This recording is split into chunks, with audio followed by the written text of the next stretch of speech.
myself, I filled it in.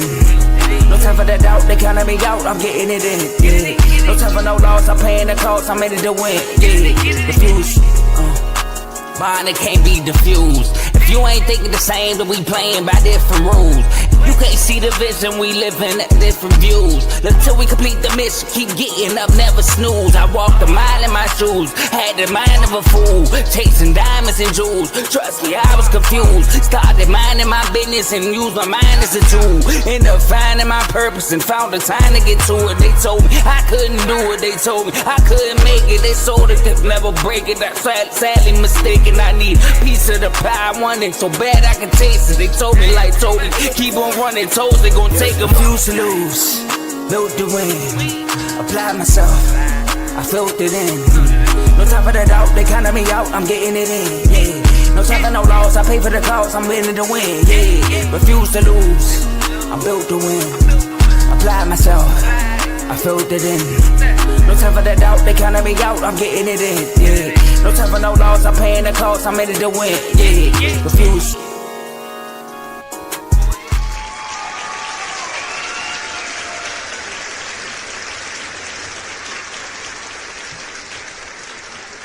Welcome to Refuse to Lose Sports. My name is Joe Jordan. We have a great episode for y'all today. I'm happy to be here with my boy Tomo. Got a great show, like I said, ahead of us. Y'all can see the topics. I'll bring them up in a second. But before we get to that, we had a very interesting weekend of sports. A lot of firings, good games, some meltdowns. A lot happened, Tomo. But before we go through that, I just want to ask you, my brother, Mr. Get Done Son, co-host of In the Red Corner, Cowboys fan, because we all talking about football today, and Wizards, shout out to HOA, right? Tomo, how you doing? Man, I'm doing good, Joe. I don't know what to say about the Wizards, man. I expected a little bit more from them, but other than that, the Cowboys is coming off a bye week. I ain't seen them play football in a while, and I see what you're talking about too. But outside of that, I want to hear more about what you got to say about the Commanders, because a lot has changed for both of our teams in this division. We seen the Packers, we seen the Eagles play last night. There's just so much to talk about within the NFC East. So, Joe, I'm ready to get to it. How you? I'm doing good, ready to get to the show, man. Like I said, we got a lot to talk about. As you can see on the screen, we got the Eagles. They beat the Packers yesterday. We got to talk about what we learned from that game, because a lot happened, but so did a little happen in that game too. It scored 10-7. We got to talk about Brian Daboll and Nico Harrison, Tomo. Both of them got fired. We got to react to both firings. DQ is now in the DC. We got to react to that and see what's going on in DC. Like Tomo said, the Patriots went out and beat Tampa Bay in Tampa Bay. Shout out to my boy Teddy. Shout out to Tony also. Do you know Tony texted me and said, would you say that the Patriots are having a commander type run from last year? He texted me that. He texted me that, right? So shout out to Tony, all right? But are the Patriots true contenders? We asked about the Broncos, Tomo. Now I'm going to ask about the Patriots. We got to talk about the Rams and the 49ers, man. They just blew them boys out the water. And the Chargers also blew the Steelers out the water, right? So we got to talk about both of those teams as far as 49ers and Steelers. And it's Tuesday. Dave was here Friday. And he's not here right now. But what we do on Tuesdays, shout out to my boy Dave, we turn up. Turn me up. And based on what Dave's saying in the comments, we need to back up. You're too close, man. You're too close. That's what you're saying. All right. But we are streaming this on 4 different platforms: Facebook, YouTube, X, and Twitch. So make sure y'all like the video on whatever platform you're watching this show on. Make sure you follow and subscribe on all of our social media platforms. You can follow us everywhere at Refuse to Lose Sports or at R2S Sports.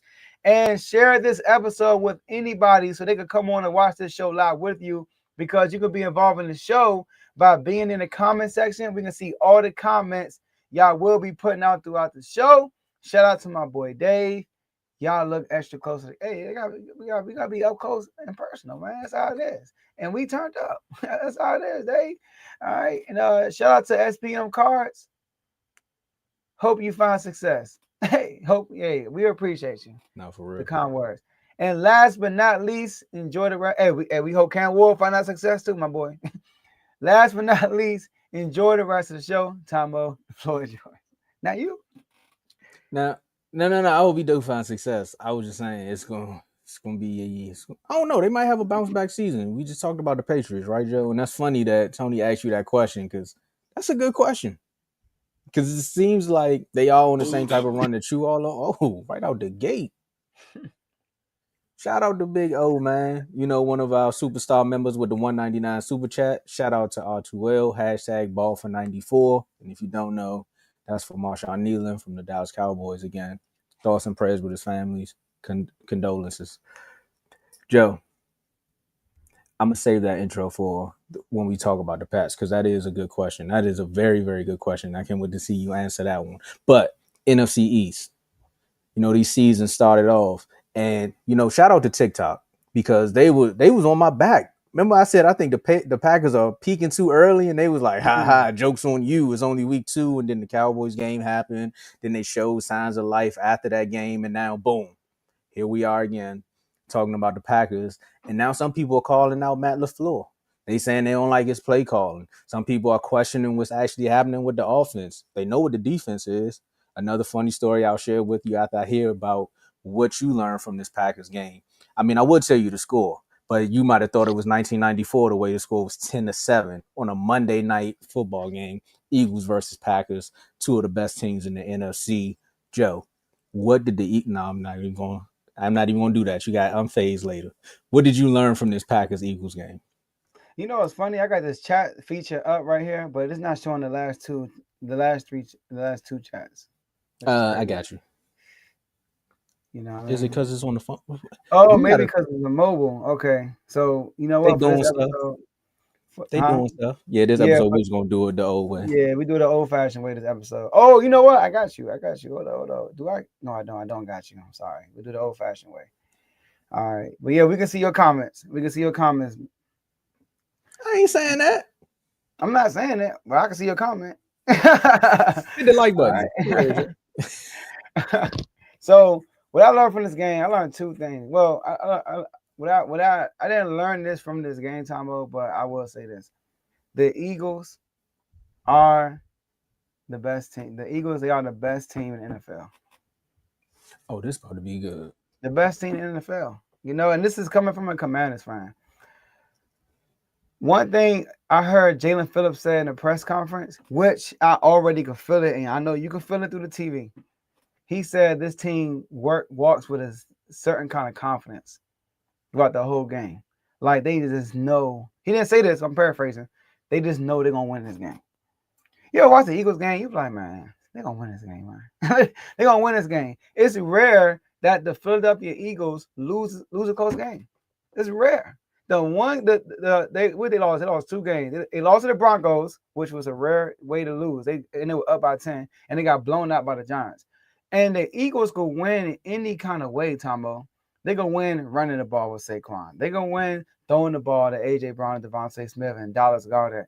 They could win by the defense like they did yesterday. I thought the game plan they had going into this game was tremendous. I know AJ, which I'm going to talk to after this show on Unfazed, who's an Eagles fan, was upset in our chat. Make sure y'all become a member so you can be a part of our chats that we have during these games. He was upset, saying things like, we need to be more aggressive on 3rd down. We are settling. First of all, Tomo, you know what the Eagles recognize? The Packers came into this game down 2 of their top receivers. That's true. Crab, you said it on the show on Friday, Crab is his best weapon, and you was wondering to see how he's going to look without Crab. Crab was having a season of his life. He goes down. Golden is not there. And even though Golden production is not high, him being out there is a threat because he's a deep threat. He's not there. And then during the game, Romeo Dobbs get hurt, who is to my opinion, outside of Crab, as far as wide receivers, his number 1 target. I agree. So far this season. So all 3 goes down. So now Jordan Love is working with Christian Watson and others, right?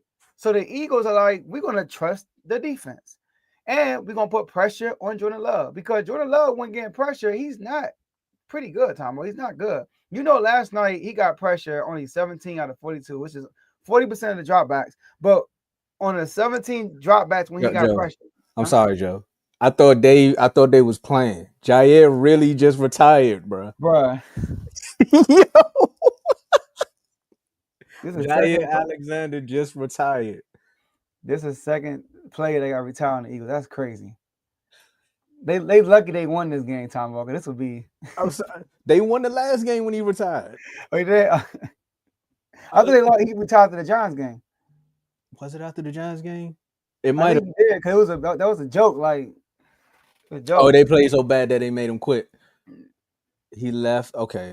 He left to focus on himself mentally and physically. Okay, I'll let you finish. But it's just funny that right after you said that, another player they traded for or signed just said, I gotta go. I gotta focus on me. But go That's ahead. crazy. Yeah, man. So Jordan Love, out of 42 dropbacks, he had 17 times he was pressured. He was 3 for 12 in those times, 421 yards. So when you pressure Jordan Love, he's not the same. I always said that. And like I said, the Eagles, they are poised. They just win games. And you got the addition of Phillips, Brandon Graham coming in. He didn't play a whole bunch of snaps, but Brandon Graham makes an impact. And they got pressure. They made Jordan Love uncomfortable in that pocket.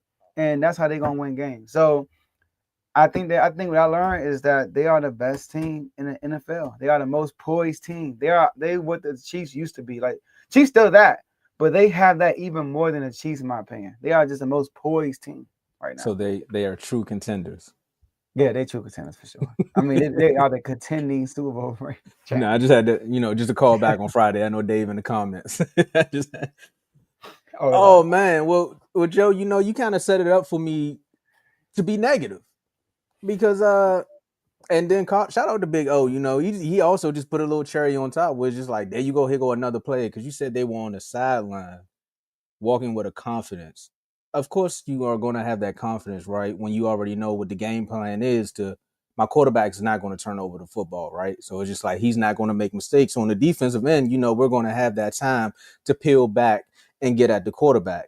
But when you think that, you're going to be like, well, we should be up by like at least 10 to 20 points when every day in practice, you got Smitty, AJ, Dallas Goedert, one of the best offensive lines, and Lane Johnson get well soon because he did go down in that game. And you just like, oh, we're going to put up numbers.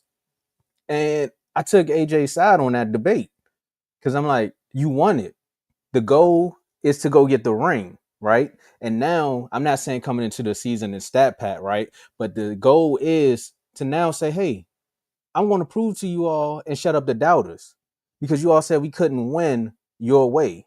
Well, I won it my way, and I'm going to show you that I can win your way as well. And I'm going to make sure AJ go get that 1,000-yard receiving season again. I'm going to make sure Smitty get that 1,000-yard receiving again. And I'm going to see if I can get, Saquon, that record that you all told him not to break because he wanted to go win a ring. We're going to try to go get that for him as well. Because, again, what else do we have to prove to you all? Right. And then some people will say, well, you're looking at it, the glass half empty, when some people will look at it half full and say, we don't have to do it no way. We can continue to just do it this way and win games. But when you have a quarterback who's talked about as much as Jalen Hurts is talked about, some people put him in the top 5, but the ridicule and the disrespect that Jalen Hurts gets on a day-to-day basis, you wouldn't even think they won a Super Bowl. So as a competitor, what's making you say, okay, I got my ring, I'm going to go out there and do it like that because I can do that? Instead of saying, you know what, we just going to go out here and win games. Nah, because even when Brady got Moss, they went up in the stats. He said, y'all going to give me one of the best receivers? I'm going to show y'all what I can do with it. There's been plays, I know we don't want to go all 22 with it, but there's been plays where A.J. Brown has been wide open. Why are they finding it so hard to get A.J. Brown the football after these 3 seasons? Why is it a 4th down and the game is on the line and you decide to just toss it up to him when you could have just either kicked the field goal or ran the ball, probably got the 1st down and now kneel the ball and the game's over? There's just so many questionable moments with this team. So when you say on the sideline with the confidence, some people have it.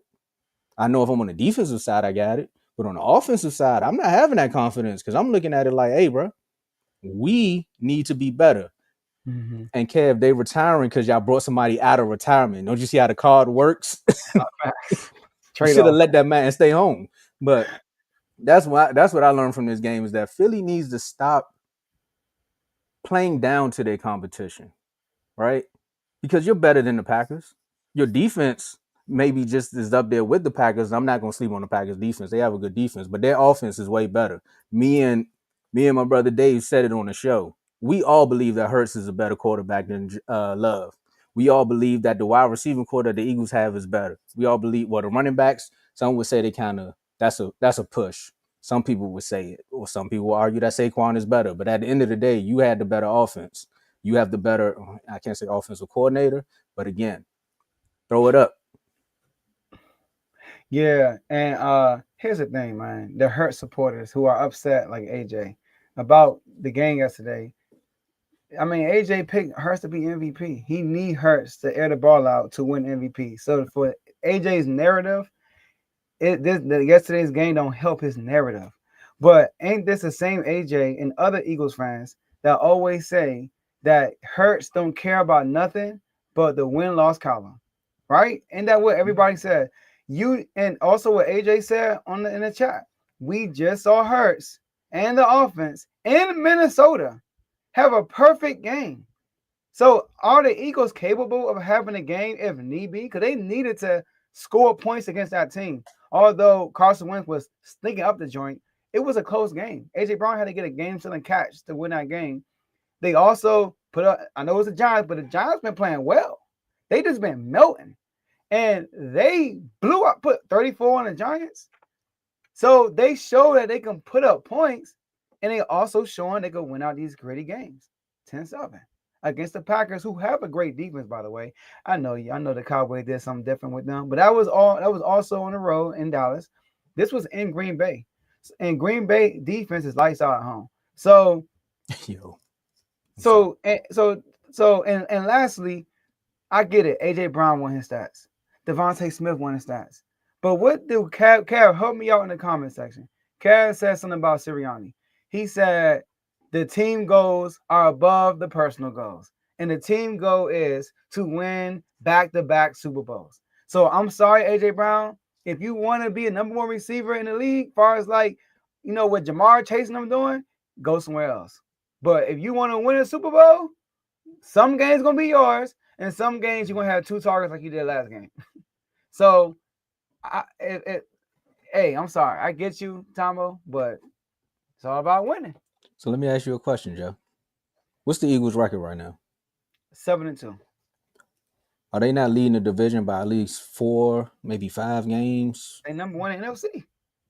Don't you just need to win the division to get in the playoffs? Yeah, but the Eagles are different. Hold They on. don't win on the road. But I'm just asking the question though, right? They just need to get in the dance, right? Uh-huh. And you said they have 2 years of this. So I know we saying the Eagles don't win on the road when they get in the playoffs, but there's another thing you said too. They have confidence on the sideline. So I'm just going off of what the players are saying. So you got the confidence on the sideline. You got a 4 or 5 game lead in your division. All you need to do is win your division to get in the dance. So at this point in the season, you can show off. You can try to get these guys their numbers unless you really don't have that confidence. Unless you're like the Wizard of Oz. You get what I'm saying? Where it's just like you're bragging to the world that we have this confidence and how we can win these games. But we really don't know for sure, because without us getting home field advantage, we know we're not going to the Super Bowl. That's not real confidence. That's just you saying, I need to win a way that I have to just to get there, because a comment that came up that says, hey, can the Eagles win without cheating? I'm not going to say that, but can the Eagles win without home field advantage? Because if you're truly a good team, we've seen the Chiefs do it. They had to go on the road and win Super Bowls to get to the Super Bowl. If you truly the team that you are bragging that you are, go get your folks them numbers, because it's not like it's a tight race in your division. You have no competition there, right? You can go do that. That's where the real confidence comes from. You the defending Super Bowl champs. The real defending Super Bowl champs don't come into the season saying, nah, we're not talking about that. No. We the big dogs. Come beat us. So you want them to listen to everybody else? No. Prove everybody wrong. I want them to back up the trash talk that they have. You get what I'm saying? But think about it. If they win a Super Bowl back to back, no matter how they do it, what everybody gonna say? Oh, you wouldn't do it without AJ. You wouldn't do it without the same narratives that everybody been saying now. I mean, if we talking about Hurts by himself, that's a different conversation. Maybe they I'm not saying they not, but maybe they're not as confident in her. I don't know. But when it comes to the Eagles as a whole, if they go back to back, what are we gonna say? We're gonna say they're the best team in the NFL. Point I blank. mean, I'm gonna say it, but at the end of the day, don't talk trash about it. Just go about it as Why not talk trash? professionally. Because you can't. You don't really believe it. They Go ahead. they won back to back. It depends on how they went back to back. How about I throw that caveat out there? Depends on how they went back to back. If they go into, Philly, golly. because you got to think about it, Joe. You just beat the crap out the Chiefs in the Super Bowl. You beat the mess out of one of the best teams. You got the GOAT. Y'all got him out here saying, "Look, man, I need to go back into the lab." He cut his hair. He went back. He went back to Texas Tech on him. You should cause some of these games they walk into, Joe. They just don't got that bravado where it's just like we them. It's just like, all right, guys, we got to win the game. Like that's how I feel. Man, listen. If the confidence is not in a quarterback because they're not airing out, they don't want to turn the ball over. I don't know, but all I know is whatever they're doing, it's working. You just said it though. Now I will say this though. No, you said it. Nick Sirianni threw me off by having this game plan all game, but then on fourth down, he throws a bomb to AJ. Instead of relying on the defense, he gambled right there and put the Packers in good field position, and the defense still came away. But that was contradicting to what the game plan was all game, in my opinion. Joe, you said it though. What did I say? They don't got the confidence in their quarterback. Let's talk about Daboll getting fired. I'm just saying that's what it sounds like to me, Joe. You can't say you got confidence and don't do it. Y'all can kill me in the comments if y'all want to, but hey, Daboll had all the confidence in the world in his quarterback, and look, that kid was balling. He went down with another concussion, and then it's just like get well soon, Jackson Dart. Yeah. The game plan that we believe for Jackson Dart shouldn't be what it is. I don't know if you've seen Ryan. Was it Ryan Clark's post about it, right? But he said basically they need to stop trying to run the kid because he's not the stature of the quarterbacks that in the style that he runs with. This is the NFL. But Daboll, 2-8 for the third consecutive season. That's in, oh my God, and 20, 40, and 1 in his tenure with a percentage of 32%. Joe, we talked about this early in the season, right? We said with Jackson Dart, I know I said it, that they shouldn't fire Daboll because they let the GM get one more year, and we all know what happened there. So you should at least give Daboll another full season with the quarterback. But they said, you know what, we can't do it anymore. Daboll's out. And my reaction is, why they got to do this to me? Right? The Commanders fired Commanders got rid of their ownership, got a new coach, went to the championship game. I was good when y'all was trash, Joe. You know what I'm saying? Why they got to do this to me? The Giants was an easy 2 wins a year because we knew Daboll was the coach. I didn't care who was the quarterback. They could have brought Peyton Manning out the booth. The Giants was just gonna be bad because Daboll was there. And I can't say I can't care who the quarterback is because my defense was a little bit better. I wouldn't have won the overtime with Russell Wilson. But Russell Wilson got benched the week later because Daboll is there. Daboll on Hard Knocks, and I was trying to find a clip, but I was like, you know what? I'm not even going to play that clip because I feel bad for the guy. He had Jaden Daniels right there. He played with Jaden Daniels. He asked him, you know the infamous clip. We asked him to do the play, and he was like, what are you doing this moment? He said, score a touchdown. He was like, oh, that's cute. But what do you do? No, score a touchdown. That's what you want to hear. See, Joe, that's the confidence in the quarterback right there. You know what Nick Sirianni would have said in that moment? No, you got to throw it to AJ. But no, you got to throw it to Saquon, Shipley, or give it a draw. Hey, throw the check down and let them do all the dirty work, and then you get the yardage. But let me stop. I'm not going to keep shooting at him because Kev in the comments, that's the only reason I'm talking about the Eagles. But as far as Daboll, I think he needs to just probably go back to either being a full-time offensive coordinator. I think the Giants now need to actually go in and do the right thing by their defense. They have the quarterback. Go get an offensive line. For me, the real light is on the GM now because the scapegoat is out. You're the real reason why this team has been bad all these years. Daboll has just been coaching with what you gave him. He's been trying to make things work, but you can clearly see the division around him. The fact that they even let Child lap them is insane to me because the Cowboys and the Eagles had their quarterback. The Cowboys and the Eagles had their defensive pass rushers. They had their wide receivers. They had almost everything. They went out and got Malik Neighbors last year. Then they go get, excuse me, then they go get their quarterback this year, and then they play around with the situation, but still don't give them an offensive line. Like, they got to make something work. So everybody want to crack jokes about the Cowboys ain't been nowhere in 30 years, but the Giants literally let another franchise come and just lap them, get their franchise QB, go to a divisional game, and still find ways to make things shake. So, Joe, they ball. How you feeling? And it's crazy because we got a better record than them still, and we been horrible, bro. Like, y'all can sleep the rest of the season and still probably. We on a 4-game blowout losing streak, like 4-game blowout losing streak. So, but this was long overdue, Tomo, and like you basically that's what you said. Like you saw this comment, Tomo. Last 4 games, they gave up 75 points in the fourth quarter. That's not good. Daboll and the Giants are 0-4 this year when they have a 10-point plus lead on the road. 0-4. The Broncos scored 30 plus points in the fourth quarter. The Bears game, Tomo, was a meltdown. I talked to somebody, I don't know if it was you or Carl, but somebody said, I think it was Carl, it was Russell Wilson's fault. I think it was Carl. And I got to disagree with that, man. Like, when a whole team melts down, you got to look at the coach, man. You got to look at the coach. When you have a lead and there are constant meltdowns. You was definitely talking to Carl. Yeah, because once you say anything about a coach and he say a player, I know it was Carl. That's his thing. Look, he even said it. Because think about Carl, the Ravens, all the meltdowns.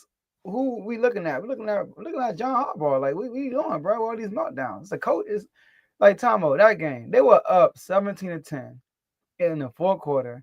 It was 1st and goal. They didn't punch it in. Russell Wilson runs it on 3rd down, gets tackled on the 1-yard line, and they kick a field. Bro, you got 2 wins. Why are you playing it safe? We just saw the Bears just last week. I think it was last week against the Bengals. Pull a miraculous comeback against the Bengals. So why play it safe? Why not go for the touchdown right there? So that's number one. They got 20-10. They allowed 2 touchdowns after that in 2 consecutive possessions. And they still had over a minute and like 30 left on the clock. And Tomo, when they punt the ball after the first score, the punter shanked it and put them in good field position. It's just a bunch of crumbling, fumbling situations going on with them. And you got to look at the culture with that. And you know what's funny? It's not funny that Justin Dart got hurt. But when he got hurt against the Bears, I was looking for a Daboll so he's going to scream at the doctor again. I was looking for that. No, he couldn't do it this time. No. He got in trouble the last time. That's why he ain't do it this time. But Tomo, I know you say he on the hot seat. Why? Why is his seat not burnt and destroyed? Why is this GM still in the building, bro? Why is he still there? Say that one more time for my brother Dave in the comments, because we told you he should have been gone. Like, no. Yeah, yo.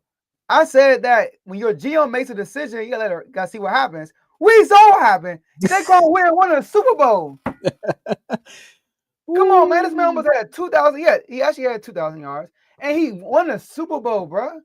And if the Chiefs didn't focus on this dude, he would have won Super Bowl MVP. He actually ran them to the Super Bowl, for real, bro. He ran them there. Carried them on his back. He did. He was good against the Rams. He was good against the Packers. And against us, he set the tone against us and scored a touchdown in the first place. So what happened? You keep the same GM. If I'm the Giants, I'm firing him and Daboll and start fresh. But like you said, maybe they should have waited till the season is over. But maybe because Jackson Dart is hurt with a concussion, we're not sure how long it's going to be. They like, this is do it now. Jackson Dart's hurt. This is do it now. So I'm not mad at that firing, but fire him too.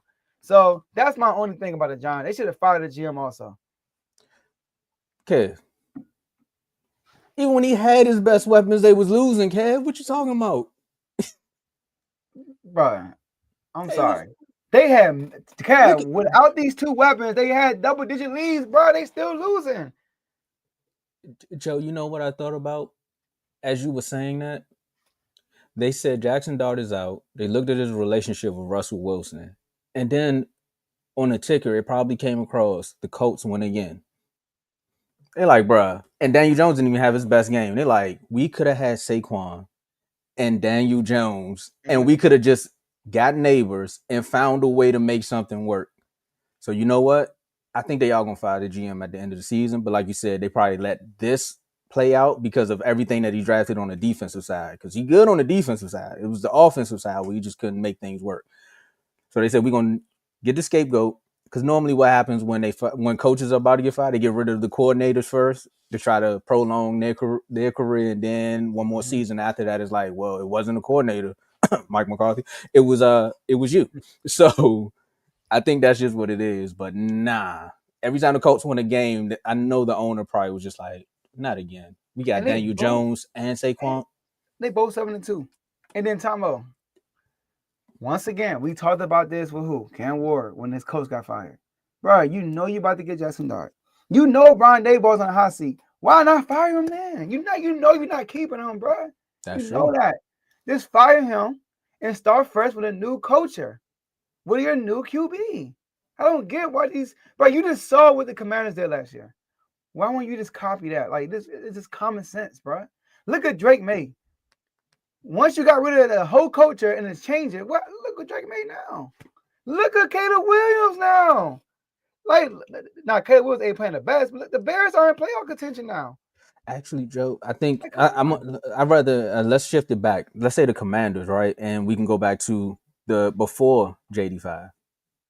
The spark that they had with the youngins, that Eagles game. Imagine if they would have did that going into the season. You got Jackson Dart, Scatterbo, Neighbors, and then your defense was showing up the way it was supposed to. I'm not saying they probably lead the division, but you have more wins now because again, it's something about that magic. You just gotta when it's there, it's there.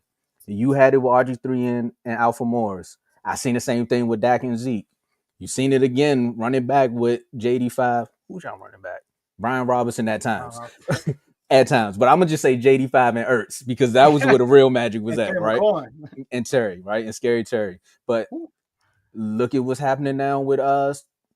I would just say any running back with Jalen Hurts at this point, because any running back with him, I'm not saying any running back can do it, but it's just magic when they get with him because Miles Sanders, Swift, and now we already know what Saquon is. It's like the epitome of where they was going with the running backs. But you just see what that magic is, and you got to run with it, and boom. I mean, Scatterbo was a freak injury, and then Dart was, I mean, you can't control concussions. It's football. Like I said, get well. But yeah, man, you got to get that lightning in a bottle early. You can't wait for that. And them starting Russell Wilson, that's why I said it on the panel. I said, Russell Wilson won't be starting this whole season. I'm trying to tell y'all, it's not happening. You did. And now he's back. So we'll see, man. NFC East, man. This has been a good NFC. I'm so glad we didn't have a game this week. Oh, my goodness. It feels good to talk about everybody else's team. Because now it's your turn. Okay. Where's my boy at? I thought he would have been in the comments, man. Decorius, where you at? You asked for this.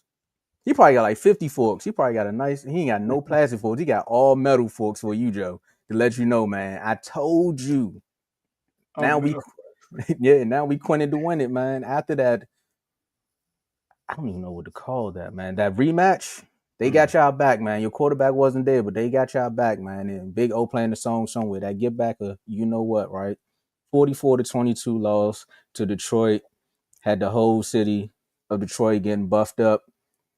Dan Quinn comes out and says, you know what? I'm just going to take over the the defensive coordinator play calling from here on out.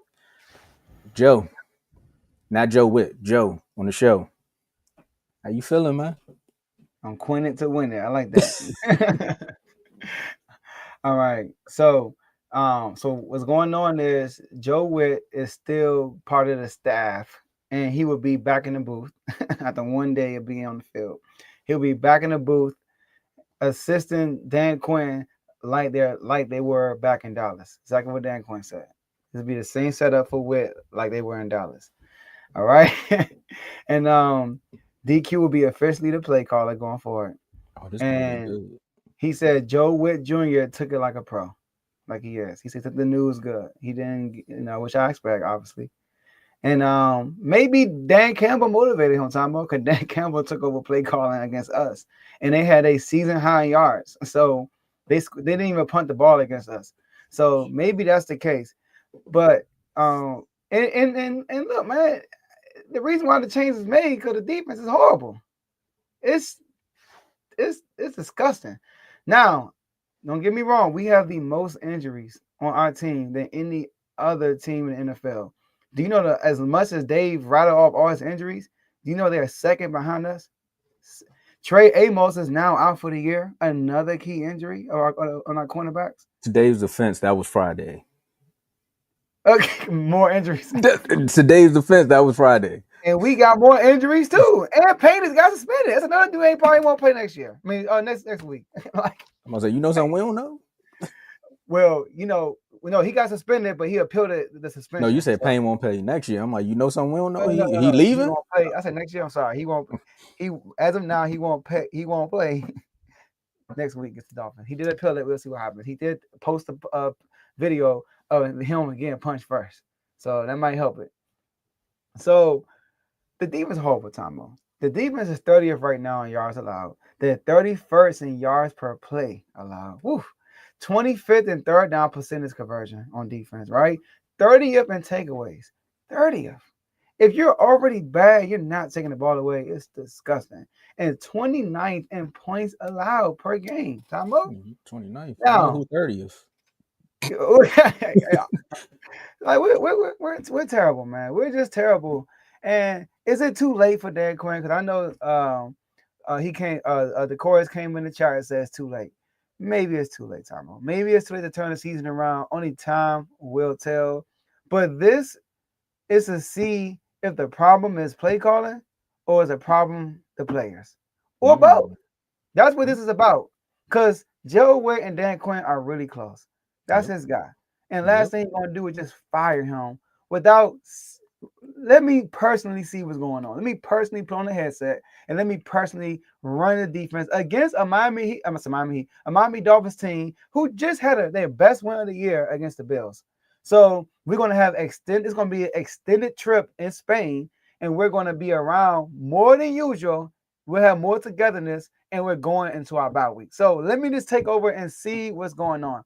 Now, do I believe that Joe Witt Jr. will be here? No. Maybe, but he won't be the DC no more, in my opinion. Maybe Dan Quinn is saying, I'm going to field train Joe Witt and show him personally how it's done. I hope he don't do that because he already did that in Dallas. Right? I was just about to say that. I'm like, what more you need? He already did that in Dallas. So I think Joe Witt is either going to get fired or he's either going to get demoted.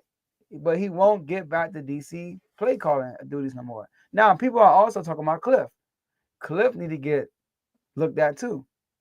Now, Cliff is safe. And the reason why Cliff is safe, because your superstar player on his team is Jaden Daniels, and that's his offensive coordinator, and he has success with Jaden Daniels. And last thing you want to do with your young rookie QB, your young sophomore QB, is to switch up another play caller and change it up from day one.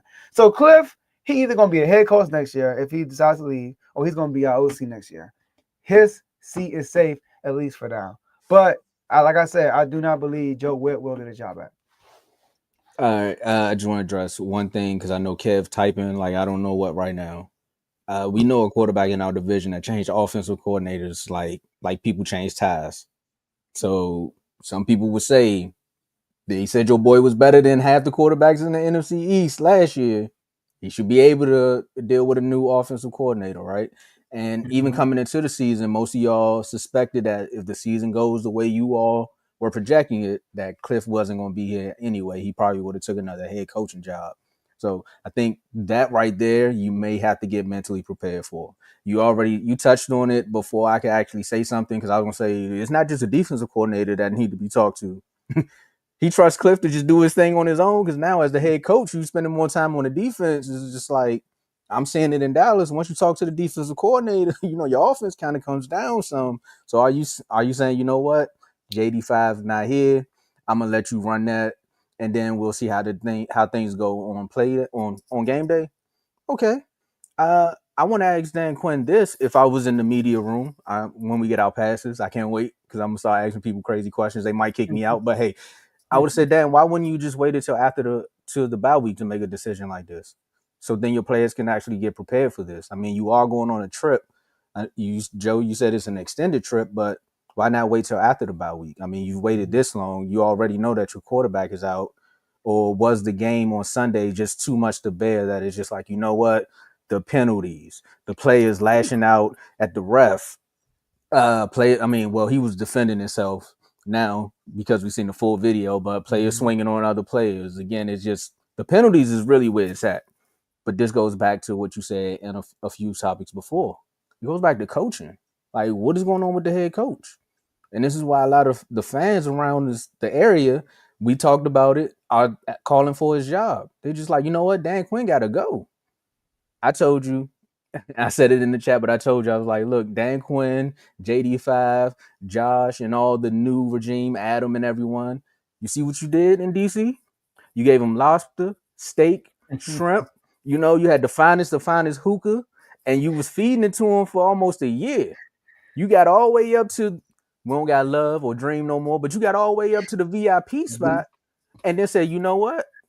I got oodles and noodles for y'all. If you from DC, you like, nah, we ain't taking that. You could at least brought some mumbo. You could have brought some wings and some mumbo sauce or something. Like, we ain't about to go like that. And this is why they want Dan Quinn up out of here. They're like, you're not going to tease us with one of the best seasons. Because, Joe, hashtag you don't know my pain. What have you been saying for years? We know what it feels like to win 3 games. We just told everybody we got the best quarterback in the world. And now I got to sit down and I got to eat humble pie a year later. Like, you can't give me 2 years? I understand why people want Dan Quinn gone. But again, injuries, calm down. It comes with the game. So, no, Dan Quinn calling the plays, I would have just more so waited till after the bye week. Now you get everybody a chance to, decompose, woosah a little bit. Because who knows? What if Joe would go down there and y'all beat the Dolphins and he called a good game? Now it's in the back of your mind like, okay, we might got a chance. It's not an X-Bow name like Joe said. We still got a chance to make the playoffs. And then Dan come out and say, yeah, in the bye week, I'm going to take over as a defensive coordinator. Now you got more hope. You're like, oh, Dan calling the plays now. Joe upstairs, we seen what he did. Now, after this, Adam Peters, you on the clock. Because if Dan start calling the plays and the players still look bad, now you on the clock. Because it's the personnel. Take it away. See, wait until the bye week. This shows me him making a decision now. His belief that we can still turn a season around. You could turn a season around at 3-7, but 3-8, Tomo, it's probably over. That means you go 9-8, and you go 9-8, and you try to make if you win every game after going 3-8, you're 9-8, bro. Like, what are your chances of making the playoffs at 9-8 unless you are in the NFC South? But outside of that, how are you gonna make the playoffs? And also, Payne and Kinlaw. I don't care how much you get hit first, you gotta keep your composure. And Dan Quinn said that's not who we are. He didn't like that what Payne did, and Kinlaw touching the referee. And the commentator, he did a great job. They are gashing us up. And Kinlaw talking trash. We just get a penalty. We just got a penalty. And Kinlaw is in Jared Goff's face talking trash. And then right after that, Jahmyr Gibbs scored a touchdown when he got pushed in. Remember, he got pushed in by St. Brown and them? Basically got bullied into the end zone. Right after Kinlaw. That's the play Amos got hurt on, right? I'm not sure, but that's a play where Payne's punched him when St. Brown scored. But I'm not sure that's a play where Amos got hurt. But what are you doing, Kinlaw? And fire Dan Quinn, yo. Can this fan base chill, bro? I mean, you sound like the Sacramento Kings. Like, the Sacramento Kings went and got Mike Brown and won Coach of the Year his first year. And then after 1 year, he gets fired. And do we look even better? No, we are terrible still. Why not keep him? You have to build a foundation. Mike Brown came and changed the culture and raised expectations. What did Dan Quinn do? He changed the culture and raised you are mad because the expectations are high. You get rid of Dan Quinn, guess what? You're back to the bottom. You want the new owner to beat Daniel Snyder after you complain about Daniel Snyder your whole life. So these spoiled fans who got spoiled for 1 year, that's it. Ungrateful, spoiled fans. Because this is being ungrateful, Tomo. This is forgetting what happened last year and not understanding what is really going on this year. I mean, we did, even though some of us, like myself, was happy about it. We came into the season with the oldest team. Shout out to the Corys for saying that we got the oldest team. We also got the most injuries, bro, than anybody in the NFL. The most. And that's including your starting quarterback, who was the sole main reason what you got far last year. And then Terry McLaurin only played one game with him. So don't get mad at Dan Quinn. Get mad at Terry for holding out. Get mad at the defense for being trash. Be mad at Joe Witt for being the bad schemer. Don't get mad at Dan Quinn because the coach is still there. It's just the players are not performing because we don't have the players to perform. Marshall Lattimore is trash. He is. I'm sorry he got hurt. He's garbage, though. He been getting cooked all year. Mikey Sanders-Drill, he got to be better. So for those who's calling for Dan Quinn's job, that's why you are in the stands. Because if you had a job, you won't be no better than the Giants GM. Come on now. Let Saquon Barkley walk. Let Dan Quinn walk like let Saquon Barkley walk. So be quiet. And lastly, Tomo, I never been a dream. I never even heard of Dream, bro. I don't know That's why I said love. You don't know what Dream is? I never heard of Dream, bro. I've been in Love, Ibiza. That's Dream. Wait, Ibiza It used to called Dream? No. Oh. Dream, Love got changed to Dream. Backstory, there's a lot of backstory behind it, but okay. Dream used to be, Love used to be Dream. So. Okay. So Dream was Dream first, then it was Love. Yeah. Oh, see, by the time I was going, it was Love. See, I wasn't going. See, my what's the name? Folks. My uncle used to be a security guard at the door there and Republic Gardens, so that's how I know about it. Oh, okay. But you said where? You said Republic Gardens. Oh yeah, on U Street. Okay. You bring about old memories, man. Hey, look. See what I'm doing? Because that's what's happening to these Spoil You fans. That old memories coming back, and that's why y'all ready to fight Dan Quinn. Man, they ready to fight Dan Quinn. Like, man, look, I was with you. I'm like, I wouldn't fire Dan Quinn, especially because you don't know what else is out there. Like, I understand, but I also understand being upset. But hold on, I do want to mention. Carl said I didn't hear you mention Adam Peters. Adam Peters has a lot of pressure this offseason, Carl, because he gave up a lot of assets to get Lermy Tunsil, who hasn't been playing like an all-pro this year, by the way, who gave a lot of assets for Marshall Lattimore, probably the worst trade in the last 2 years, because he gave up three draft picks playing that, man. And he said y'all got them picks back, though. One of them picks y'all got back. No, we got the Jahan Dawson trade. We got picks from Jahan Dawson trade, but no, we got. I think when y'all got Lattimore, y'all used a trade from somewhere else. Yeah, we use one of the picks for Dawson trade. Okay, because I remember one of the picks that we gave up, bro. Like one of them. Yeah, so, I remember the deal.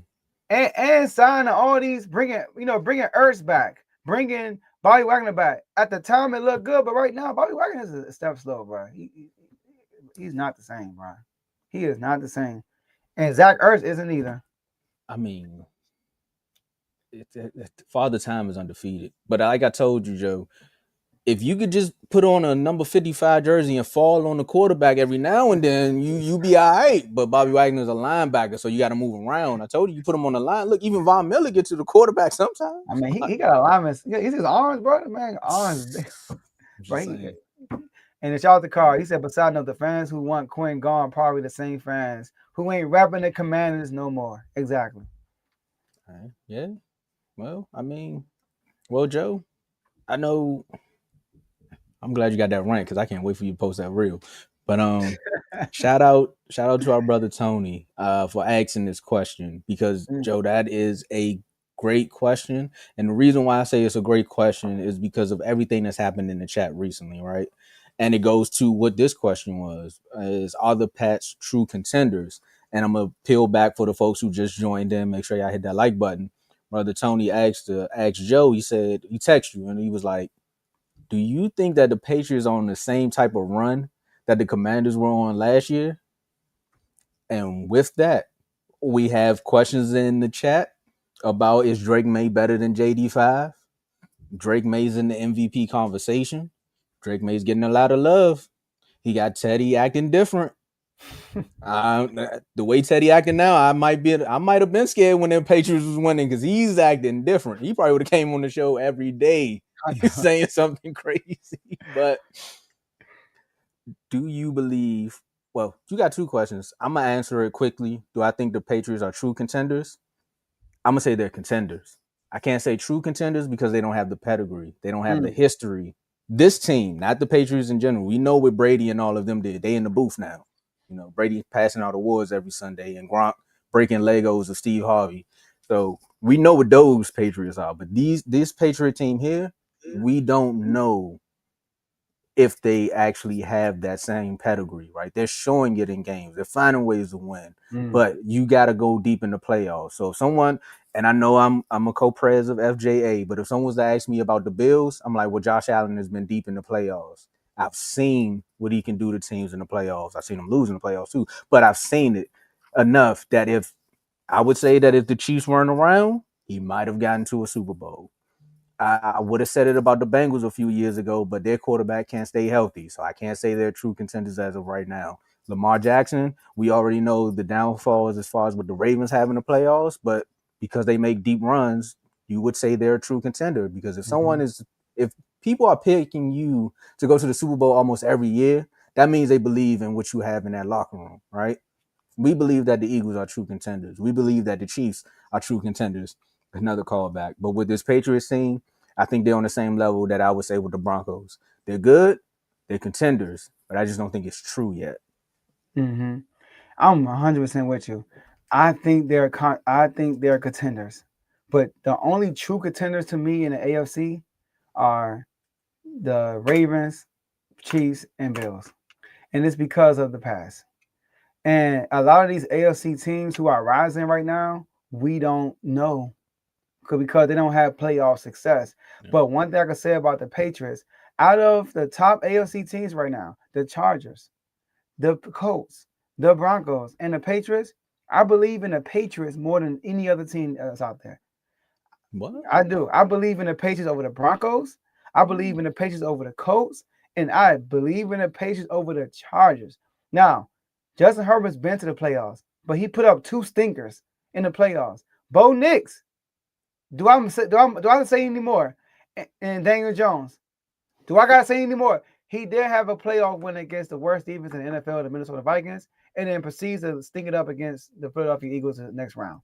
So I believe in them as contenders. And to answer I answered Tony's questions. I agree. I said y'all are looking like us from last year, but in a different way. So one of the reasons why they're contenders is two reasons, Tomo, and it's 1 + 1. Number one, they have a quarterback that can make plays when need be. Mm-hmm. Drake May showed that he can make plays down the stretch of games. The Bills game is a perfect example of him doing that. I know he threw an interception at the end of that drive, but he got them down there. That was a bonehead pick. But that game also showed the other side why I think they are contenders, and it's a defense. The defense is good, and the defense is something people aren't really talking about. Drake May is flashy. He gets a lot of love, but the defense needs to get a lot of love. That game against the Tampa Bay Buccaneers, that was a defensive shutdown for real. Mm-hmm. They did a great job on Tampa Bay. Drake May and them could not get nothing going offensively, and they held the Buccaneers down. They give Drake May and them enough time to catch an explosion and actually make a play, and they made a big play and they got a touchdown. So right now their defense, they are 6th in points allowed, they're 8th in yards per game allowed, and they're 4th in rushing yards allowed. To be a really good playoff team, you got to be able to stop the run. And they're 4th in rushing yards per attempt. You know, I like the per attempt stat. So they are great at stopping the run, and they got a bona fide, solid, elite cornerback. You know, who can anybody besides Drake London, because Drake London ate them up, but he can X out a receiver. So, and they have a coach who's been to the AFC Championship game with Tannehill, bro. With Ryan Tannehill. So, yes, I don't think they're true contenders only because of we haven't been there yet. But they are contenders. And this is why I told Tony. I said they are in a different way because, and Tony said himself, he said, we are y'all, except we have a better defense. That's a difference. they have a better defense. But their division, like who's in a division, is not who was in our division. That's true. I want to say that. We were dealing with the Eagles in our division, who we had a matchup with in the NFC Championship game. The Bills aren't the Eagles, bro. This year's Bears especially aren't the Bills. Now, James Cook looking like Saquon a little bit. You know what I mean? And Josh Allen looking like Hurts a little bit too. but the defense is nowhere near what the Eagles were last year. Wait. Dak ain't Justin Fields or Tua. But Dak was hurt. I know I'm messing with you, man. When you start naming quarterbacks, go ahead. Dak was hurt. You know, y'all are like the Dolphins. Like Dolphins too. We y'all definitely y'all Dolphins. And then who the other one? Who the other team? They share a stadium. The Jets they are. There you go. That's crazy. So yeah. So the Pats, and we played we had a last place schedule also. I know the AFC is weak. Pats have an excellent shot. Yes, that's another reason why they have an excellent shot that the AFC is weak. It really is right now. I want to say it's weak. It's questionable. It's nobody stumping on everybody in the AFC. That's what it is. You know what I mean? It's nobody stumping on everybody, but I don't think it's weak. It's like it's cluttered. It's cluttered. It reminds me of the NFC, right? The NFC last year, because last year the Eagles, before the Eagles won the Super Bowl, it was just like the Lions, Eagles, Packers, Rams. There's so many teams that could possibly win it, but you don't have that juggernaut. Like with the AFC, it was the Chiefs, and now they got kind of knocked down. And if you look at the standings, I promise you it looked like 2008. You would not believe the Colts or Denver was top 2 in the AFC. Hold on, real quick. To answer that question, yeah, we have winning in our staff too. What are you talking about? That's what I was brought it up for. I want to see. Go ahead. No, for you to answer, I brought it back up. Yeah, we have experience in our staff also. Our head coach, don't forget, he was with Alicia the Boom, and he took a team to the Super Bowl as a head coach. Variable has experience winning wise, Super Bowl wise, as a player, not as a coach. Josh McDaniel does, but we also have experience. We have guys on down our roster as assistant coaches that also have success in winning too. Joe Witt won a Super Bowl with the Packers. It's a DB coordinator. Yeah, and then the players too, because y'all had Bobby Wagner come over. He won a Super Bowl. Ertz won a Super Bowl. Zach Ertz. Yeah, so y'all had the players too. Yeah. There you go. You say Verbal and Josh McDaniels. But what's good? I'm going through the comments right quick and we'll take a quick segment. I want to know I want to know if we know PJ personally. But what's up, PJ? What's going on? Carl said right quick, I tried to tell people last year James Cook only top in rushing. Yep. Yo, I mean, Carl pounding on that. Hey, look, man, every time they don't run the ball, we see what happens. Colts are beatable, Bills are beatable, Denver is beatable. Yeah. Chiefs are always we kind of agree there. Yeah, I still think Chiefs are the Chiefs are the team to beat in the AFC, obviously. And it's only because it's the Chiefs, like my man said. Chiefs are this dangerous. And nobody, like he said, the AFC is weak and nobody is sticking their head up like I'm the best. The three top seeds in the AFC are teams that we really don't. It's the Chargers, the Colts, and the Patriots. 3 teams that we really don't truly believe in. Well, I'm gonna switch it. We're gonna jump a topic. We're gonna shift the topic around because we're gonna stick with the AFC. Because now that you say that, I mean, there is a team in the AFC that's leading their division, and some would say the sleeper team would be the Ravens because they're finding ways to win. The Steelers bounce back, got to win, and then Chargers say, "Hey, we're gonna shock y'all right out of LA."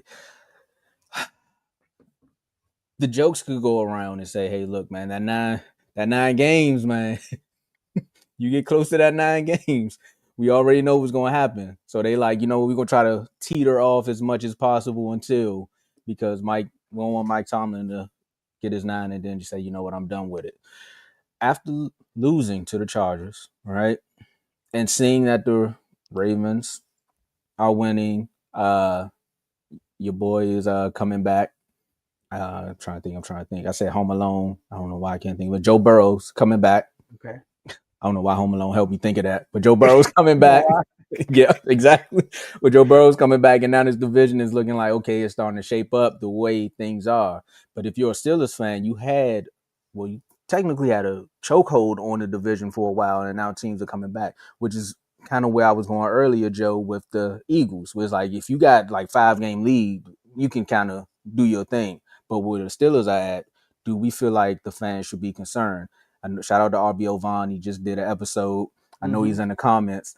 I really want to know, should they be concerned? Because if you ask me, yes, you should be. And I'm going to bring the chat on air because that's what R2L is. Vaughn, Joe said it 2 episodes ago, and I'm going to say it to you too. If the Steelers allow the Ravens to come back and take this division, I'm okay accepting your leave of absence, bro, because there's no way on I want to say Heinz Field, because I know that's not even the name of the field no more. On Heinz Field, green grass, that y'all should allow this team to come back and take this division. The offense has been sputtering, but your defense has been showing up in games, right? Yeah. Some people would say the offense, at some point, they felt like it was going to sputter out because how Aaron Rodgers, right? They were like, okay, he's looking good, but he's still old. And age is going to kick in at some point. The attrition is going to be there. I'll let you come on here and defend your team as far as offensive line and getting into the trenches of it. But at 5-4, with a Lamar Jackson who can make a quick turnaround, and I know every time you play one of these teams in that, I know you're not going nowhere. I'm just saying, I accept the leave of absence. I know you're not going nowhere. If you want it, you can have it. You know what? Nah, because y'all wouldn't let Big O go. Sorry, I gotta take that back. No, I gotta ruffle Big O. I'm sorry, bro. My fellow Cowboys man. I just thought about that. They wouldn't let you go, Big O, so nah. But you got the Bengals next. That's true. But we got Quinn. The Bengals are next. You need to win that game. The Bears, after that, you need to win that game. The Bills, you need to win that game. The Ravens, you need to win. Actually, you know what? I'll let the Bears game. If y'all don't win that one, I'll let that one slide by. But the Bills. I think the Bills is a little personal, but I think I know it is. Exactly. So I think Bengals, you definitely need it division wise. Bears, if you don't win that one, depends on how things shake out. But you need the Bills win for that momentum to go into that Ravens game. You got Dolphins, Lions, Browns, Ravens. You need to gain as much momentum on this team because they're getting hot. Of course, the Ravens did have a little streak in between where they were playing teams that they were more superior than. But based upon how everything Vaughn's been saying, and I'm using more so his words about his team, where the offense doesn't show up at times, you can't go down this stretch and let another team where they know what their offense is capable of, if Lamar and Henry and crew get back to going. With the Bengals, I think Joe Burrow still just got to find his rhythm, but I don't think the Bengals are winning this division, so I'm not going to really talk too much about them. But because of the panels and everything that's happened in the chats, Steelers fans, you should be concerned. Yes, man, they should be concerned, man. I mean, that they got DK Metcalf, right? Remember what DK Metcalf hawked Buda Baker? That's what it's looking like, man. Look like they about to hawk them down. But the Ravens, the Steelers are still in sole position right now in first place, and they got to still play each other twice, and they usually split or sweep the Ravens. They showing rare up. the Steelers sweep them. Okay. It's rare the Ravens sweep the Steelers. Rare. It's usually the Steelers split with them or the Steelers sweep them. So they still got to play these boys twice, and they are capable of beating them twice too. But I want to talk about yesterday, Tomo. Well, night was it yesterday? Yeah, it's Tuesday. Yeah. Oh, 2 days ago, Sunday. Sorry, Sunday. Oh, Sunday. Who played Monday night? See, the game was so bad, I forgot who played Monday night. Go ahead, Joe. And also, shout out to my boy PJ. Yeah, he worked with me. All right, so shout out to my boy PJ. Falcons fan, by the way. That's all I'm gonna get him on the show. All right. Tomo, the Steelers lost this game because of Aaron Rodgers. Point blank. And I said in the chat, I said, I wonder what Aaron Rodgers is going to say in the press conference. And I got to give him props. He took a little blame. He said, I had a few bad throws. Ravens fighting for a first round exit. That's what Javon said.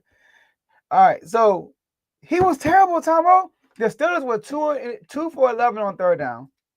One of them I'm gonna take away because right before I have them, took that away. So I'm gonna say 2 for 10. They didn't get their first down on third down until the last drive of the game. Mm. And I want to quickly, I wish I had the footage. I didn't have time, but I had time to write down what happened. But I wish I had the footage, Tomo. Every single third down was on Rodgers, bro. Every single one they didn't get was on him, which is crazy. Up until not every single one, but the first 7. I'm gonna say that. The first one, the first one, I'm not gonna give him that either. The second one, he overthrows DK for a first down. Javon remember that play. It was a scramble drill, but he overthrew him. The third down. You know what he did? Took a safety. He fumbled and he caught it and he took a safety. The next one, Tomo, he said on 3rd and 10, he didn't let the full play develop and he throws it to Warren early and he only gains 2 yards. The next one, he underthrows a wide open Calvin Austin who beats his man. He underthrows it, it gets deflected. And then on 2nd and 6 on the drive after with 2:16 left in the game, in the first half, he throws an interception, overthrows DK, and turns to an interception, which turns into the Chargers' first touchdown of the game, which the Steelers been playing awesome defensively all game. All game. Shout out to them, man. They really gave up one big play. That was the one to McConkey. And then the one after that, Tombo, he takes a sack on 3rd and 2. The one after that, he had Gainwell wide open. He settled for a pass to DK Metcalf because he tried to draw a flag, but he had Gainwell wide open. He didn't do that. And then on 4th down, he throws a corner. No, sorry. That happened. He missed Gainwell. The drive after that, he overthrew Gainwell on 3rd down and then throws into double coverage on the corner fade to DK Metcalf. And then the score after that was 15-3. And then they went down the score. It's 22-3. The next possession, he throws a Calvin Austin. It tips off his hand. Interception. Game over. So Javon said this in the chat. They can't get nothing that match. Even the offense plays well and the defense don't play well, or the defense plays well and the offense don't play well. It's one of the two.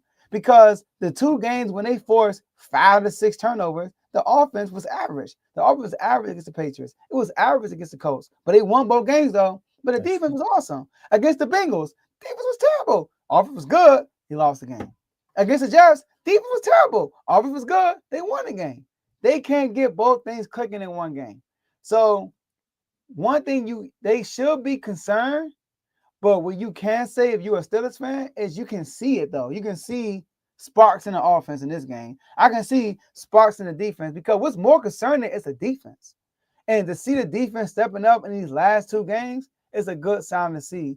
Now we got to have the offense to be consistently better on the game-to-game basis. So, yes, they should be concerned.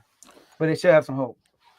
Yeah, no, I'm not saying lose all hope, but that's why I listed the games where if you start tanking some of those games and the Ravens start gaining momentum, you could start looking like how the Cardinals was in the Cowboys game before they fumbled, where it's like, here we go again. We got another 4th quarter lead and we about to lose it. But then we know what happened. You know, Javonte Williams fumbled the ball and then we heard the hot mic. So hopefully that you all might have a hot mic moment, but there's room for concern. And Aaron Rodgers' age is another reason behind that because, like you said, the defense is starting to rise up. But Aaron Rodgers is starting to tick down. So we'll see. And that last interception, it bounced off his hand, so I don't blame him for that one. That wasn't him. That was a good read. He just didn't catch the ball. But as a leader, you've been terrible all year. I mean, all game. It rose off on the team. But the run game got to be better for the Steelers, man. Yeah, it's been where's Mark when you need him? Najee going now. Najee was on the other side. Oh, yeah. Hurt. He's still hurt. He hurt, but he was on the other side. You know, yeah, he was. Talking about them revenge games, man. But we're going to jump back into the NFC because I know you say your boy in here, he's a Falcons fan. But we got to do this one for our boy, Davey Dollars, you know. to live and play in LA. Friday, we asked Dave, it was like, hey, Dave, who do you believe will win your division? And he's like, you know what? Dave was always going to be honest about his team. It doesn't matter Always. if they on a 10-game win streak, if they on a 6-game losing streak, they lose to the Cowboys in the playoffs and the Cowboys go to a conference championship game. It never happened it did happen in my lifetime, but it didn't happen in the last 10 years. However, Dave was always going to be honest about his team. So I think his answer, and y'all can go back and check out the episode. For those who are new, go back and check out the episode. But I think his answer was between the Rams and the Seahawks. Yeah, I was trying to give Dave just a little bit of hope on that one, Joe. I was like, I think you all can still do it, even if you lose this game to the Rams. But I didn't expect them to lose to the Rams the way they did. Granted, we all know what the issues is. I mean, the injury list is with the 49ers, but they still been finding ways to win games. They are going at it in the comments too. But my reaction to the Rams blowing out the 49ers, Devontae Adams is getting old. My man pulled a little muscle on a route. I said, I watched the offensive lineman run a better route than that, Devontae. Like, what we doing? He grabbed his bag and said, you know what, man, I can't do this with these kids no more, man. Not right now.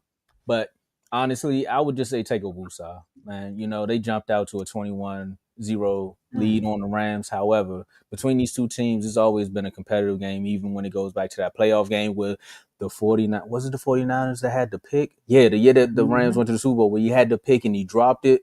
That was the one time I was rooting for this team in the playoffs too. But nonetheless, Matt Stafford was looking good in that game also. But again, I still just know it's something about the Ravens, and we've been talking about, not the Ravens, the 49ers, right? It was though. But it's just something about the 49ers, and as we've been talking about true contenders, they are one of them teams that just has that pedigree, right? Where it's just like when they down and out, they're going to find a way to make something happen. And that's my reaction is it's just a bad day. Like the injury list caught up to them. They played against a team who was well prepared. They were ready to come out and make a statement, and that's just what happened here. Now, if they go off and lose the next 3 games, it's time to hit the button. But again, like you said, the injury list is there. But I'm not hitting the button. I still think that the 49ers have a chance to make a play in this division. Seahawks look great. They do. So that's when I say make a play, I mean finish second, because the Seahawks look great. DeMarcus Lawrence got 2 touchdowns. And I told people, and I've been saying it all year, don't buy high on a team when they beat the Dallas Cowboys defense. Just stay calm. Because the next week they're going to play against somebody who's better. And look what happened to the Cardinals. They had Jacoby Brissett set to be a starter. And look what the Seahawks did. They brought him right back down to earth. Nah, for real, though. Take it away, Joe. Nah, for real. And by the way, I know you were joking, but for the listeners who think you were serious, Devontae Adams led the team yesterday in receptions and yards. So he got old in that play, but he ain't getting old. He's cooking with Stafford. But that's probably why his back was hurting. Yeah, his back. That was crazy. I was like, dang, he didn't even get bumped. How many he got bumped? He just took like 2 steps and hurt his back. I'm gonna let you go, but that play is how we gonna. I don't want nobody to get hurt, but that's how we gonna look when you do that R2L flag lead. He's like, go ahead, bro. I ain't doing all that. Yeah, Seahawks got our coach. Yep. Mm-hmm. So, the Rams, they look like the one team that can match up with Philly, and you can be like, they're gonna win. We're gonna see what Detroit look next week when they play the Philadelphia Eagles. But that's the one. Cause think about it though, when they lost to the Eagles, they were spanking them, bro. People remember they were spanking the Eagles. The Eagles had to make a comeback and get a block field goal at the buzzer, basically, to win that game. Because they make that field goal, they lose, huh? I think didn't they block one earlier, or he missed one? They did. They blocked 2 that game. Yeah, and they were in Philly, and they were healthy. AJ was there, Devontae, everybody was there. So the Rams, and that was Devontae's like what 3rd game of the season with Matthew Stafford, and he was cooking. So the Rams are the one team in the NFC I look at and say, yeah, they could probably beat if they match with the Eagles, man. Like they could beat the Eagles. I feel now anybody can beat the Eagles. Like it's NFL, but the Rams are like built to beat the Eagles too. Go ahead. I was gonna say in LA. In Philly too. They had 2 chances. They didn't do it. What 2 chances to win? Yeah, you're right. They didn't do it. But out of all the teams in the NFL, I mean in the NFC, the Rams are the one team that be like, you know what? They could beat Philly. You know what I mean? So would I pick them? We will see when that day comes, if that day comes. But they look. Matthew Stafford looked incredible yesterday. I mean Sunday. He looked incredible, bro. I mean he was looking good on the run, making play. He threw a touchdown on the run. In the play action was there like crazy. But the 49ers, man, they just decimated with injuries, man. The defense not the same. You know, with all the injuries, they lost their 2 best players, Nick Bosa and Fred Warner, haven't been the same since then. Mac Jones, I mean, I'm not gonna say he's the reason why they lost. I mean, when they was gaining momentum, Jennings did fumble the ball, you know, so that was a big play right there. But they just hurt, they just injured. But can they still possibly win the division? They only 1 game behind. A game and a half behind Seattle and the Rams, and they beat Seattle already, and they already tied with the Rams. So they are still in the fight. But I understand why Dave wouldn't pick them to win because they just hurt. They hurt, bro. And the Seahawks are healthy, and they just got another receiver. The Rams are healthy also. So, but shout out to the Rams, though. That was a blowout. That was like, you know what? Y'all beat us in OT. Y'all still got Mac Jones there? All right, we're going to blow them out this time. I think that was the get back game. That was the finish of the get back game that they wanted to do in Philly. Because like you said, that first half, they were everything. The chat was going crazy. I remember that day. The chat was going crazy. And then Kay was like, just be cool. Just be cool. No, he wasn't cool. He lost his cool a little bit. But he said, we're going to come back. Don't worry about it. We're going to come back. And they did. I know. That's crazy. They came back on 1. But it's the link. Then that's what I said earlier. You got confidence, you should be able to win anyway. Now we need home field advantage to get what we got to get. That's all I'm saying. Seahawks balling too. They are balling. JSN going crazy. They saying he should be an MVP candidate. He needs. This is Carl. Your Carlson. I was like, yeah, they balling, but Carlson, they gonna lose the division. I was waiting for you to finish your statement. So you gotta get pressure on Sam Darnold. But one thing about Seahawks, they are running the ball well too. I told you when they got that offensive coordinator, we're gonna run our rock. And it helps. It also helps when you just say, hey, look, throw the ball here. JSN is gonna be there. I promise you. And then when you watch that game against the Commanders, it really looked like Sam Darnold was like, I'm gonna just throw it into space. And 11 was there every time. And their defense is good too. Oh yeah, I mean, you got a few ex-Giants, ex-Cowboys. You got the Ravens coach over there. I think the Cowboys ex-defensive line coach is now the defensive coordinator over there. I'm just saying, we make a lot of decisions to help the league out. But the league finally paid us back, man. Shout out to the Jets. Things in Dallas, man. It's either it's gonna be all good or it's just gonna be all bad. You can go from having a franchise player who everyone loves and saying, you know what, man, look, we're gonna build around him. And then you trade him in the offseason because you can't sign a contract. But that's the wrong Dallas team I'm talking about. We're talking about Nico, who made the call to only the Lakers. He said, I'm only talking to LA because I want to be on the shop. Maybe he wanted to do an episode with LeBron. I don't know. But Nico trades Luka to the Lakers. Nico finds a way to get the number 1 pick in Cooper Flag, and the world says, look, man, we told y'all Nico did this, Nico that, and look, Nico got us Flag. Well, you captured the Flag, and they gave him a trash bag. Nico is no longer the GM with the Dallas Mavericks. I did not expect this one, Joe, but I'll let you take it away, man. What was your reaction? I mean, just like Brian Daboll. I mean, it was bound to happen. Listen to this, man. He said, only time will prove when I'm right. That I'm right or wrong. Yeah, it did. Now, this was too late. And the reason why he got fired is this, Tomo.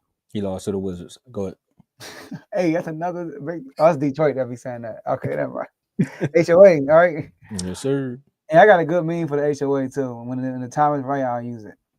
And then y'all can just steal it. All right. All right. But this was too late. And the reason this is why he got fired, Tomo. This is why he got fired, point blank. He traded Luka Doncic, Maxi Kleber, and Marquise Morris for Anthony Davis, Max Christie, and the 2029. What year we in? 2020. We going to 2026. A 2029 first round pick. So this is why he got fired, Tomo. And here's the thing.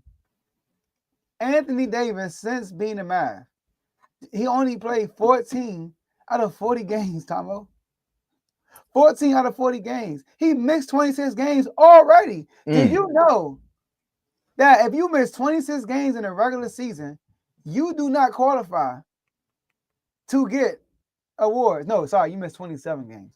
You do not qualify. No, it's 20. It's 27. You missed 27 games because the 65 game rule minimum. So he will only miss 2 more games to qualify for any awards. Oh, that's over. This season alone, he played 4 out of 10 games. He's averaging 20 and 10. And the Mavs are 3-8, 14 plays.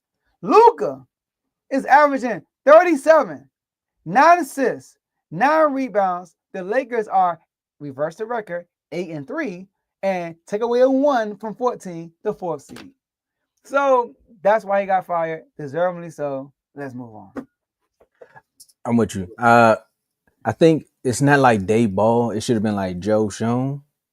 I think that's how you say his name, because that's what should have happened with the Giants, right? They should have fired the GM because of everything you just said. You trade away one of your best players, right?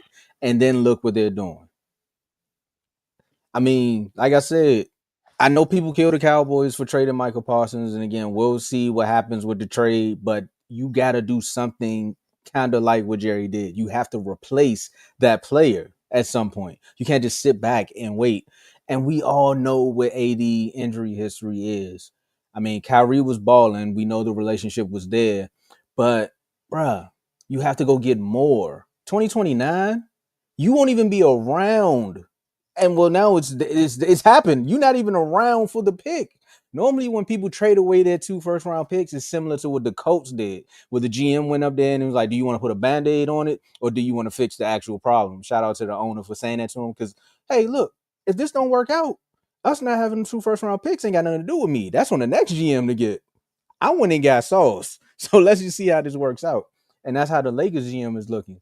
Nico, the statement that you made, it sounded good, but the fans already knew the writing was on the wall. One thing I will say in defense of Nico is I think the organization, if you were going to fire him, why wait till he get the first round pick, celebrate him, and then see how the season was? You kind of knew that the season wasn't going to be as great because, again, Flag is a rookie. Like, you're not trading for LeBron James in his 5th season. He's a rookie, so he got to get acclimated. And then your 2-star players, well, they probably thought Clay was going to be good, but right now Clay is in love. So we'll let that deal with what we're dealing with. But AD was going to be there to help him out. You didn't think we're lively and everything. I don't know where their mindset was going. But if you want to fire him, you should have just, once you got the pick, said, all right, Nico, it was nice knowing you. We're going to go get another GM and make things work that way. Now wait till you lose to the Wizards, then have another dogfight with the Wizards, win the game, and then fire Nico. I don't understand. Yeah, and well, they lost that last night to they lost somebody else last night. They lost to I forgot they lost to, but Nico made a mistake also not getting a point guard, making this boy play point guard. Yeah, Russell. Russell who? Yeah, Russell. He not a point. He ain't a point guard though. Come on, that's what Nico said. Yeah. Nah, bro. He's a score first. Nah. They need a point guard, facilitator, somebody going to run the offense, and you're making this kid do that. It's putting a lot of pressure on him in his rookie year. You know, should they got CP? Huh? Or should they when they got Russ? CP would have been a good pickup, but CP want to go back to LA, I think. But he would have been a good pickup. And Russ, maybe. Yeah. At the meantime. Yeah, that might have been a good. And Russ is a good leader, so that would have helped Flag get through the league in his first year. Like, I would have said that would have been a good signing. Yeah, and I think that Oh, he lost to the Bucks. That's right, Javon. He lost to the Bucks. But I think that Russ could complement Kyrie very well too. Yeah. They complement each other very well. I feel like so. Russ would have been a good person to get, but they need a point guard. Like Cooper Flag does a pretty good job. I would say that, but he's not. That's not his rightful position though. You know what I mean? Get that man the ball in a triple threat. Like give him the ball when he didn't pick up his dribble, and let him create a shot on his own. Joe went back to being a coach right quick. He said, "Get the ball in the triple threat." That coaching came out. That coaching came out. I heard it. Yeah. So, but yeah. Shout out to Nico. Well, shout out to the Mavericks making the right decision. So now we know that it probably wasn't the owner that convinced that move. It was probably Nico that did that. Yeah, and now it's really going to see what the writing's on the wall. Are the Mavs going to blow it up and start all over? I mean,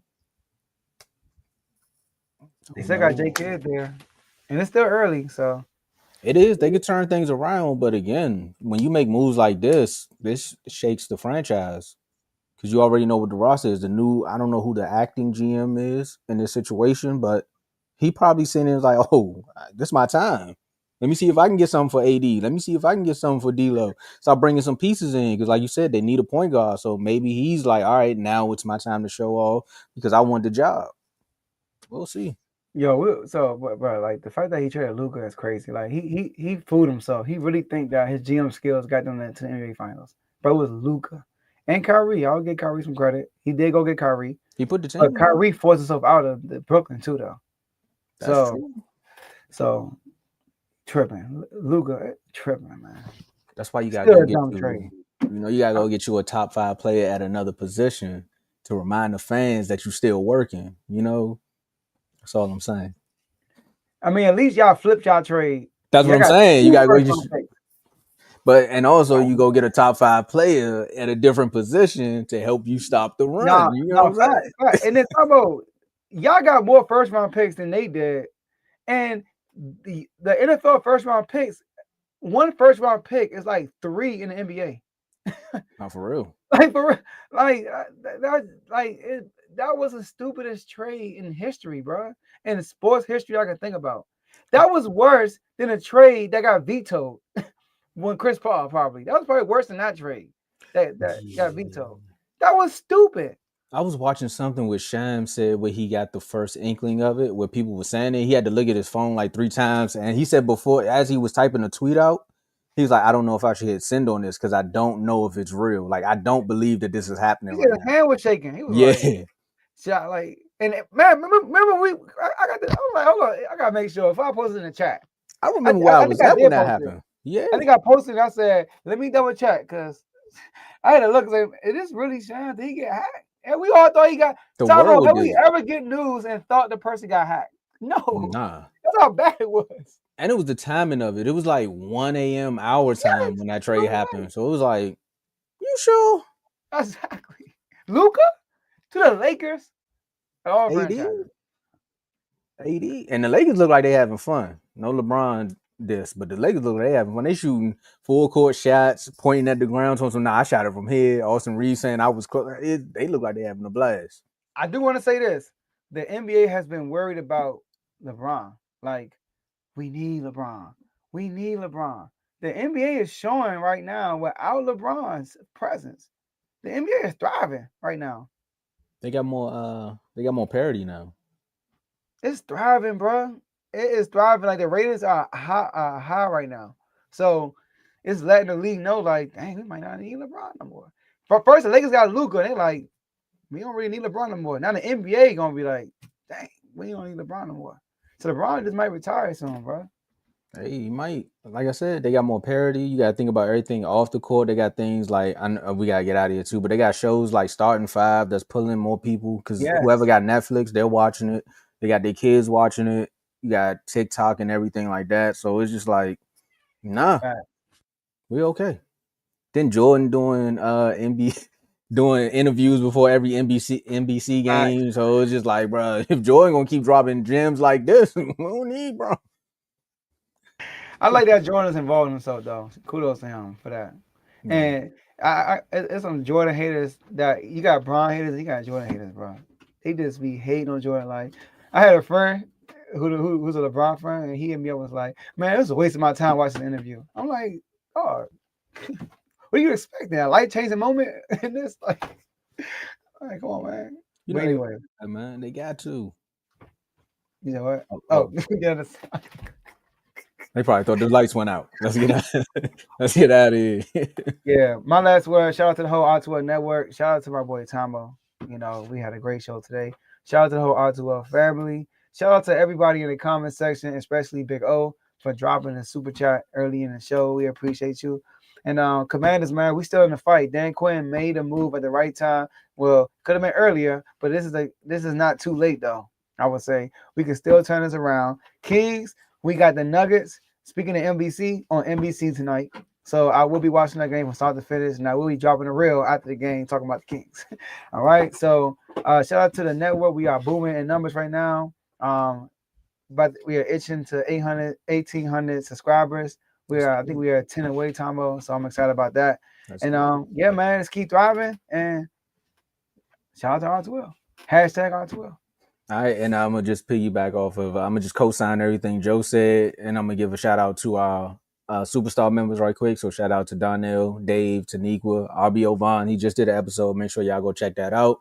Also, CTC dropped the episode too, so make sure y'all go check that out as well. But shout out to Joe, Giovanni, Chris, Coach Coombs. Shout out to Coach, man. Coach be having folks come through here with the fantasy tips, man. So we already know that Coach Coombs is working.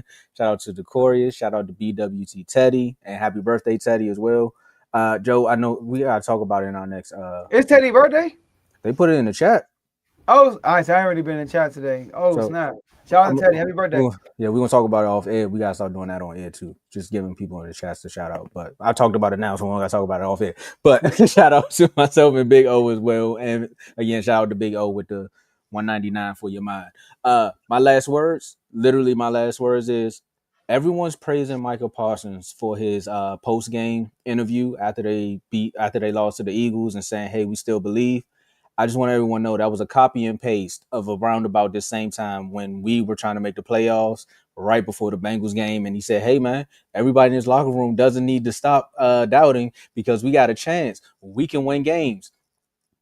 He ain't doing the podcast no more. So he just finding ways to say the right thing at the right time. But shout out to Michael, man. He balling, man. Yes, sir. He was. He get a sack, though, but he balling. Hey. All right, y'all. That's all we have for y'all today. And we'll see y'all Friday at the next episode. And Bradley Bill's in the NBA. See you.